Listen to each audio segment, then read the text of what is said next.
নমস্কার স্যার। সৎ সাহেব স্যার। স্যার আপনার নাম?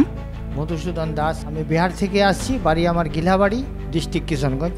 স্যার, সন্ত রামপালজি মহারাজের কাছে নাম দীক্ষা নেওয়ার আগে আপনি কি ভক্তি সাধনা করতেন? কালী পূজা, দুর্গা পূজা, সরস্বতী পূজা, বিশ্বকর্মা পূজা, ছট পূজা।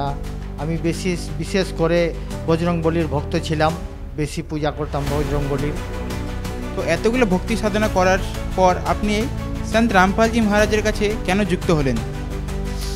দেখেন স্যার, এগুলো করতাম তো ঠিকই, মনে আমার হতো না, ঢুকতো না। কেন এত ভক্তি করতেছি, কোনোদিন শান্তি নাই বাড়িতে, এর কোনো উপায় হবে কি হবে না। 2 বার আমি বাবাধাম গেলাম খাবার উঠাবার জন্য, জল ঢাললাম। আসার সময় একবার অ্যাক্সিডেন্টও হয়ে গেল, কোনো রকম করে বাড়ি আসলাম। আগে আমি নেশা করতাম, যে নেশার জন্য আমার বাড়িতে অনেক খেচাল হতো, মারপিট করে নেয়, ওরকম অবস্থা আমারও ছিল। আপনি কি সন্ত রামপালজি মহারাজের কাছে নাম দীক্ষা নেওয়ার পর কোনো লাভ পেয়েছেন?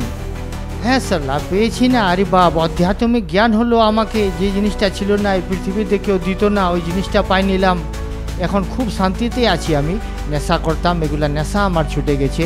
শরীরে ব্যথা ছিল, এগুলো আমার নাই। খুব ভালোভাবে এখন থাকি।